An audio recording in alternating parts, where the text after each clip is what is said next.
ఈరోజు జగన్ పార్టీ వాళ్ళు పెట్టుకున్నటువంటి రాప్తాడు బహిరంగ సభలో ఆంధ్రజ్యోతి విలేకరి శ్రీకృష్ణ అనేటువంటి విలేకరి మీద అమానుషంగా దాడి చేయడాన్ని ఖండిస్తా ఉన్నాను.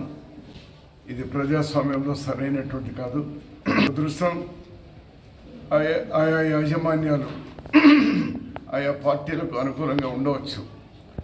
సాక్షి జగన్ పార్టీకి ఉండొచ్చు, ఆంధ్రజ్యోతి తెలుగుదేశానికి ఉండొచ్చు.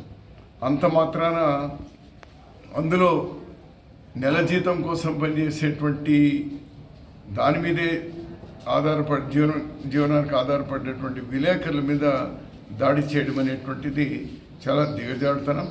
ముఖ్యమంత్రి గారు వెంటనే అతనికి క్షమాపణ చెప్పాలి. ఎవరైతే దాడి చేసినారో వాళ్ళ మీద చట్టపరంగా చర్యలు తీసుకోవాలి.